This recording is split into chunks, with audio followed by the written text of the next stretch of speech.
Hello, everyone, and welcome to today's Coffee Talk brought to you by the Active Girls Healthy Women program. My name is Carolina Kapiankina, and I'm the program coordinator. This Coffee Talk series is a part of the Active Girls Healthy Women program, and our mission is to empower Kentucky girls through movement, mentorship, and research. Through this Coffee Talk series, we share evidence-based strategies to advance girls' and women's physical activity and health. Each semester, we host two expert speakers on topics that align with our mission, vision, research, programming, or community partners. After their presentation, we will engage in a Q&A discussion, so we strongly encourage you to ask questions and join the conversation. At this time, I would like to introduce our speaker, Angela Stark. Angela Stark is a healthy schools specialist for Fayette County Public Schools, a role funded through the Centers for Disease Control in Kentucky Department of Education. And she's also an Active Girls Healthy Women board member. She's an award-winning PE and health teacher, current Health Moves Minds coordinator for Kentucky Shape, and Kentucky Shape president. Angela is a passionate advocate for bringing movement and wellness to every student. Today, she'll be talking about building whole school wellness and integrating movement into the school day. Angela, the Zoom platform is all yours. Thanks so much, Carolina. I'm so grateful that I had this opportunity and was asked to do this month, and be part of this coffee talk. I am passionate about building whole school wellness, and that's what I do every single day, which includes integrating movement into the school day. So here's a little bit about my experience. I've been in education for 24 years, and the reason I'm passionate about it is because I feel like I didn't learn all the skills to live a healthy life when I was growing up. And so our students are in our schools so much and and so I want to make sure like they're in our schools for 13 years. Let's make sure we're teaching them healthy habits. Just like we want to teach them how to do math correctly, let's make sure we're teaching them how to be healthy. So I have a great background in the sense of I have K-12 health PE certification and a special ed certification. So I've done a little bit of everything, which gives great perspective, I think. I've worked for the Kentucky Department of Education as a school health coordinator. I am part of the Kentucky Shape board, like Carolina said, and I'm the current Kentucky Shape president. So Kentucky Shape, if you don't know, is our state health and PE organization for Kentucky. Our national organization is called Shape America. So we're Kentucky Shape, and we try to engage all of our health and PE teachers and work on building whole school wellness. I also have been an Alliance for Healthier Generation ambassador. I've been across the country presenting at different state conferences and the national conference. I also I'm an adjunct professor at University of Kentucky and have several different awards. And I just throw all this out there because I love impacting people intentionally through different experiences that I've lived. And again, it comes back to our students and our staff in our schools. So this is what I live off of every single day. This is called the WISC model, whole school, whole community, whole child model. It was a CDC that developed this many, many years ago. And so I like to say, like, this is my job. I am not just focusing on health and PE, but I use the WISC model with the student at the center. And there's 10 tenets as part of that. And you can see them there. And I'm going to go over each one and how that relates to building school wellness for our students. So my job in my district is I would say, to connect the dots. So we do a lot of great things, but we do them in silos. And so let's connect the dots with a little wellness spin to everything we do. So for a little background, I don't know if you're all from Kentucky that are on this call, but in the state of Kentucky, our health and PE requirements are only a half a credit of high school PE and a half credit high school health education. Even though there's K-12 standards, the only requirement is in high school. And in our district, students can take both of those half credits online in the summertime. So sometimes if a child is in band, orchestra, music, or band, orchestra, or choir in middle school, they might never have PE or health. And our kids in our district in elementary they're either on a 4-day rotation, 5-day, or 6-day. So they might only have PE once every 6 days. which is not enough for our students. So how do we teach them and make sure they get all these K-12 standards when we don't have enough PE and health? It's building whole school wellness with all the things I'm going to talk about today. So step one in making an impact in your school in wellness is having a committee of people that care about wellness, and not just employee wellness, but also student wellness too. And they go hand in hand. So step one is get people who believe in wellness and the importance of it. But it needs to include administrators, staff, parents, counselors, students, nurse, cafeteria staff, and community members. And the community members are a huge integral part of that wellness committee, as well as especially the parents and the students. Step two, once we have this committee, that committee completes an assessment of the school environment. So we currently use the Alliance for Healthier Generation Healthy Schools Assessment, and there are 6 modules as part of that. And this is where you can really assess your environment and figure out where you can improve on. So you can see them there, these modules. Once you've done your assessment with your wellness committee, then as a committee, you talk about what are the 2 to 3 items that we want to focus on this year. It's really hard to choose 10. So just choose 2 or 3 and start from there. And as you check them off, then you can bring another one on.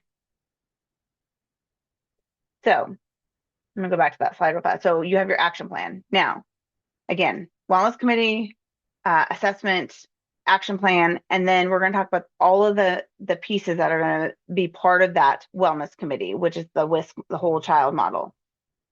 So part of that, those 10 tenets, I'm going to go over each component and talk about what that looks like, because we say nutrition environment, but really what is that? Is that just child nutrition? What other parts of that? So when we say nutrition environment in our schools, we're talking about working with food service, trying to make healthier meals, doing taste tests in the cafeteria, having healthier celebrations in the classroom, and then non-food fundraisers is a huge thing. We have a lot of schools that sell candy bars. You can sell candy bars outside of school, but in the school day, we're not going to be selling candy bars. And that's actually a federal law, which is a whole other thing. But so non-food fundraisers, poinsettias, bulbs, jogathons, all of those things can be really impactful in teaching healthy habits and also raising great amount of funds. Not rewarding with food, making sure that kids are not making that emotional connection with food. I do something well, now I'm going to get a piece of candy. Trying to do away with that. And it's hard for teachers, but you can do an extra recess or choosing a dance party or something active for that reward. Nutrition education, working with your teachers on how to incorporate into other content areas. And then marketing and promotion, like we're not marketing, certain products at our school that might not fall in the healthy category, making sure students are surrounded by healthy items. And then you have social emotional climate, which is kind of tricky of knowing what that means. So that's why I had these definitions on here. So the psychosocial aspect of students' educational experience, which influence student social and emotional development. Also creating a positive climate that is conducive to effective teaching and learning, that promotes health and growth and development of providing a safe and supportive environment. So that's a lot of the culture and climate part of the school. Another two are health services, which is, do you have a full-time nurse? There's not much to these. They're super important, but do you have a full-time nurse? Do you have a full-time counselor? The good ratio is one counselor to every 250 students. And as we move into physical environment, that has to do with just, work with operations on, ventilation in your school, moisture, temperature, noise, the lighting in our classrooms, somehow dimming down the fluorescent lighting, having water bottle refillers. This also includes outdoor classrooms. And I actually had a conversation with a student a high schooler yesterday as part of a committee, and it was fascinating as a high schooler when we talk about outdoor classrooms, what that might look like. So the outdoor classroom could look like just benches outside where teachers can take their students to read a book. It could be like actual educational space outside. It could be a garden where students are going in and doing science activities or nutrition, growing their own foods, bringing them into the cafeteria, those type of things. It could also be a walking track where students can go out and do a walk and talk with their class. Another area is a playground area. Having a great space for students to go out and be active um, is all a part of the physical environment. Another part is employee wellness. And the cool thing about employee wellness is you can really get buy-in if all of a sudden teachers are like, oh, it's really important for me to be healthy. And I say, it is. That's the same importance for our students. And our students are going to learn better if they come to school and have all the healthy, they're moving and they're getting the right nutrition. So employee wellness, providing exercise classes before and after school, and you don't have to do them yourself. You find those community members, those parents that are yoga certified, that are Zumba, or somebody in your school who loves to play pickleball, and they come and do an after school pickleball club. As a wellness leader in your school, you do not have to do it all. Find those people in your building who have the knowledge to do that. The other thing is stress management, healthy eating classes, and just tips for teachers. You send out a wellness newsletter. The other part is a staff relationship building, doing Secret Santa, potlucks, maybe going for coffee on a Saturday morning or doing a social after school, doing, appetizers, that type of thing. Just finding connection, because being in education is super hard. And it's so much better when we want to come to work and we want to connect with those people around us. So another part of the WISC model that is important as you're creating your wellness environment is family engagement. And I listed all these different nights you can have when it comes to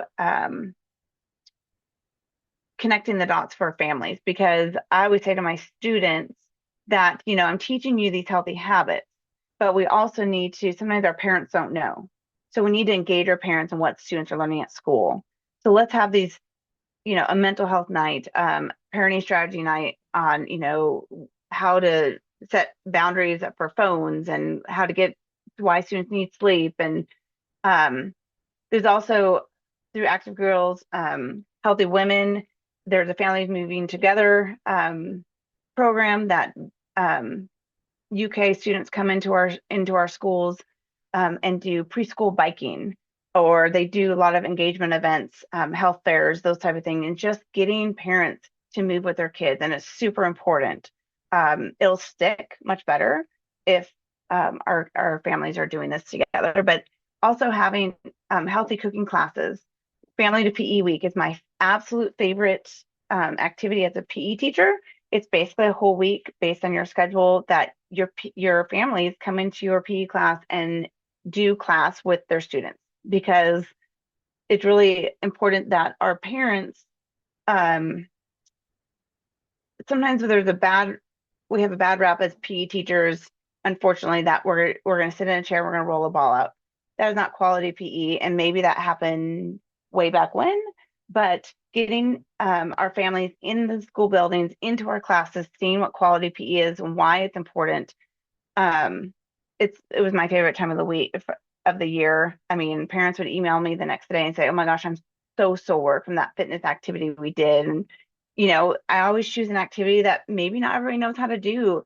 Throwing a Frisbee that leads up to ultimate Frisbee, but that's something easy that parents can go to the store and buy a Frisbee and then engage with their students in activity after school. So I love it because I can walk around the gym and help parents, with proper form and how to catch and those type of things. So if you've never done Family PE Week, and again, I don't know the full audience on here, Active Schools is who kind of leads it all every year, but you can just do it on your own. You just have to, in our district, we do a Google form, have our parents sign up so we know how many people are coming, and also our office staff knows how many people to expect. But I would have full classes that had full parent involvement. I also don't just say parent to PE because sometimes students have aunts, uncles, siblings who want to come, and I bring in everybody. Come on, they're going to be learning something and engaging with their family. So, super fun. I could talk about family engagement, how incredibly important that about how important it is every single day. Um, and the other great thing about the WISC model and wellness is getting community involvement. Community groups, organizations, partner with schools, share resources. So I have guest speakers. I have a lot of health related businesses. YMCA comes in. I also like in where I live, we have a great school, but there you probably have to drive like 20 minutes to get to a farmer's market. So I worked with the Family Youth Resource Center director, and he got a mobile farmer's market to come to the school twice a month. And our neighborhood just ate it up, and they would sell out every single time. And so bringing healthy choices to your neighborhood if you don't have those super close by, we're about 10-minute drive to a grocery store, which isn't terrible. But again, if it's so much easier if you can just walk to a farmer's market in your neighborhood. And with that, if they had squash or zucchini or maybe some items that aren't, maybe people don't know how to cook them as well, we would hand out recipe cards to those as they're buying the squash and zucchini so that they can learn how to make it. So it's super fun to involve the community and all of the things you're doing in your school. And again, those kids in schools are going to be residents in your community as adults. And so connecting them with those resources before they even get out as adults, they're going to be familiar with all the different activities that they can do in their community to be healthy. And then the last but not least is physical education, having a quality PE program and a certified PE teacher. So in the state of Kentucky, if you're a K-5 educator, you actually are qualified to teach PE, even though you don't have a PE background. So they're not certified in PE, but they're teaching PE. And so having a certified PE teacher is super important because there's so many things being taught. And then in PE, you also want students who are moderate to vigorously physically active during your class. We want to minimize the sitting. We want to maximize the movement because kids sit all day. So that, and then make sure we're teaching essential topics on physical activity. The other thing is Zero Hour Fitness is something I did in conjunction with PE, and that was before school fitness, but I targeted students who maybe struggled with behavior during the school day, and they would come to school early. I usually selected kids that were rode the bus or had a early drop off, and they would come into the gym for 20 minutes of getting the heart pumping, movement, positivity. So we did 20 minutes of that, and then they still had time to go grab their breakfast and get back to class. And the school I did this at saw a huge improvement in the students' behavior, the positivity, because they're starting the day with in a positive way. Because sometimes our students come to school and they've had a rough morning with their parents or whatever is going on at home, and they bring it to school.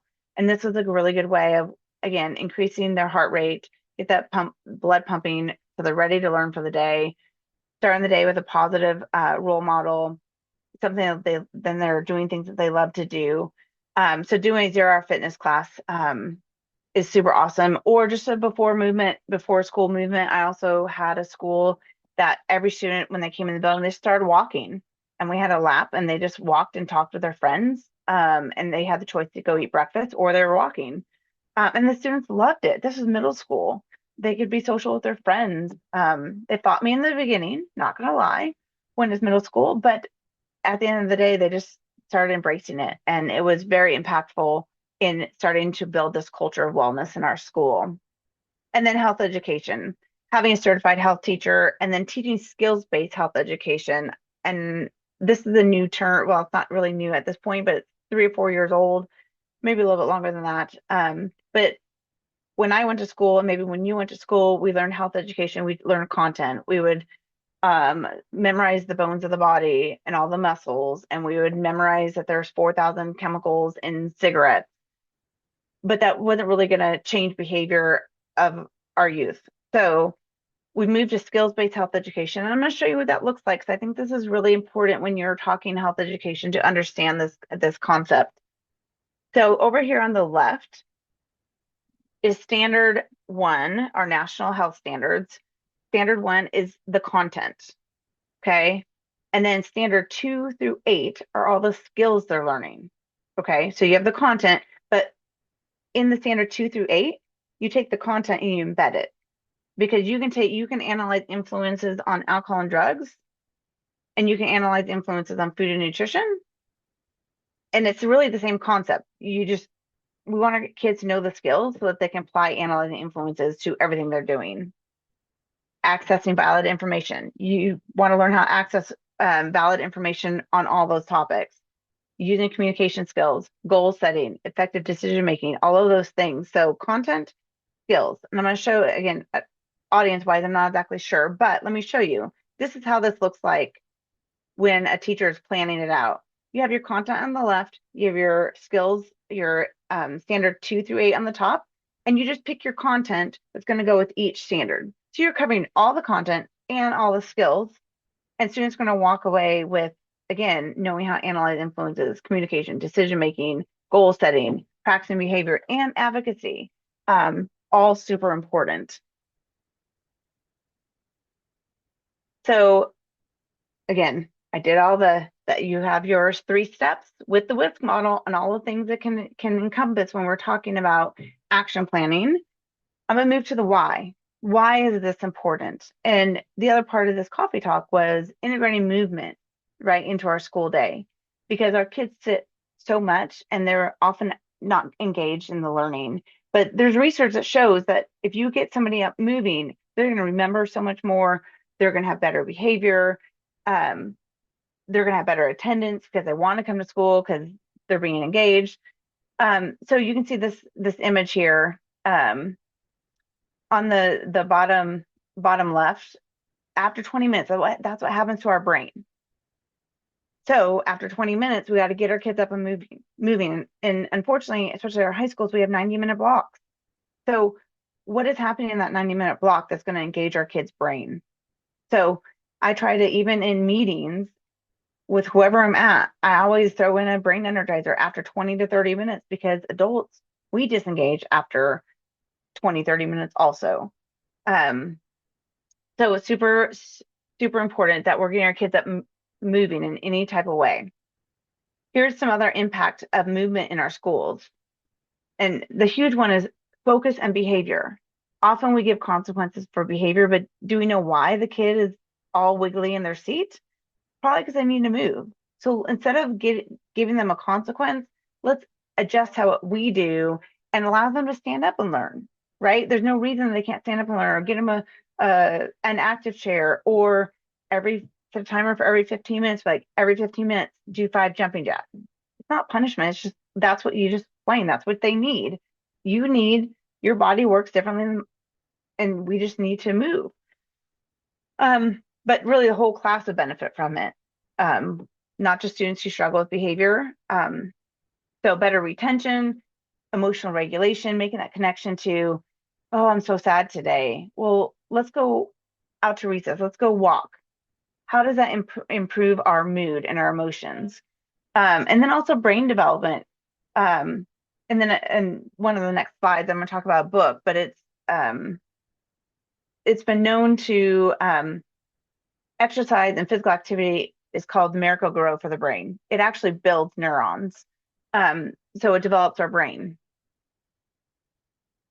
So this is the book I was getting ready to talk about. So John Rady is an author of the book Spark, and he's from Illinois. And I highly encourage anybody to read this book and the impact of movement. He did some research up in Illinois with some schools on the impact it had on their academic achievement by getting the kids moving. And in his book, and in a video, you can YouTube it, it talks about how it is a Miracle-Gro for the brain and how the brain neurons grow. We're not going to watch it though. Go on. So we know why. Now, how do we get our kids moving? Because often teachers think we need to break from our class and do a brain break, is what they call it. But it actually is a brain energizer where we're not breaking from anything. We're energizing our brain to learn better. We're not taking away time from lessons. Really, you're going to get so much more if you take 5 minutes to get kids moving. So, but you don't have to even do a brain energizer. You can just plan a lesson teaching with movement. So 2 ways to move kids: teach with movement and then doing the brain energizers. And I do a lot of trainings in our schools with teachers. They know that it's important to move, but they're not sure how, and it's unstructured, and they don't want it chaotic. So if you're a teacher on here, it's really important when you start doing this that you set expectations just like you would in any other classroom or any other, like at the beginning of the school year, like have signals to freeze, make sure the kids know when to sit back down and when to get back to work, that type of thing. So I'm going to show you a few. I usually do this as a training in person, so we're not going to do all the activities. I'm just going to talk about them a little bit.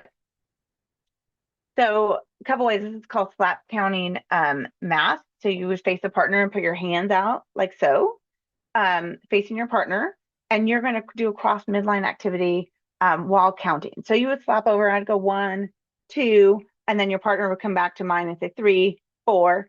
And so students are having to engage their brain on what the next number is going to be if they're not counting them all, as well as crossing the midline, as well as they're standing up out of their seat. And so like that might be a kindergarten level, but you would do like third grade, you might do skip counting by fours, right? 4, 8, and then they come across 12, 16, and then you're doing skip counting and multiplication all at the same time. So it's a super easy math activity, gets kids up moving, and you can do it over and over with different things or different skip counting by 2s, 3s, 4s, any way you want to see it. You can do one that's a true false, where if it's true, kids are going to do jumping jacks. If it's false, they would do the squats. And why I like having 2 activities, one for true, one for false, is that every kid's moving depending, it doesn't matter what their answer is. I don't like it when kids are just sitting. So this is one I use for teachers. If you've been teaching more than 15 years, you do jumping jacks. If you haven't, then you do squats. So stand up, sit down teaching, same thing. But again, this one, the kids are sitting, and sometimes you have kids who are just like, I don't want to move, so I'm just gonna stay sitting. So I don't use this one a ton, but again, I just throw it out there. Usually when I do with adults, the adults will participate. This is a super easy activity. It's called a walk and talk or classroom chat. When it's nice outside, give students like a question or a piece of paper that has several questions, and they have a partner and they just walk and talk. Maybe the track, maybe the hallway, maybe the gym. It might be a reflection question. It could be, looking at an image and debating what they see, discussing a book plot. They're moving, plus they're working on active listening skills. So you can talk about, we're going to be an active listener, what that looks like, eye contact, as well as like just listening, don't interrupt. When I blow a whistle, we're going to switch, the partner will switch and the other person's going to talk. So you can set it up. So make sure everybody gets a talk. And then again, this is a great activity to go outside. It's really important for our students to get sunshine, as well as fresh air. This one's called math off, face off teaching. You stand back to back with a partner, and each partner puts however many fingers on one hand, and you would jump 3 times and then turn around. And if I have 2 in my hand, and the other person has a 3, you would say you have to add them, and whoever can add 2 and 3 first gets a point. And then you do it again, and you just like jump 1, 2, 3, and you could do addition, you could do subtraction, you could do multiplication.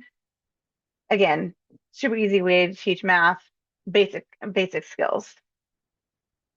I always love a good Uno activity because you can get them at Dollar Tree. And you just have Uno cards, and kids walk around passing Uno cards, and then you say freeze. And if they have a blue card, they're going to do elbow to knee. If they have red, they're going to do squats. If they have yellow, twist. Green, they're going to just swim.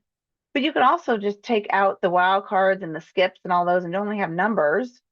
And you could be like, do that many jumping jacks or find a partner, add them together. Lots of different, again, using numbers with cards. You could do it with a regular deck of cards also. Um, Super easy activity. I'm sure you've seen these.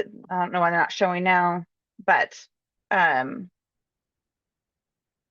let's see if but on YouTube, I just type in Brain Energizer, and you can type in Brain Energizer Valentine's Day, and you'll have a gazillion Brain Energizers that will have Valentine's theme.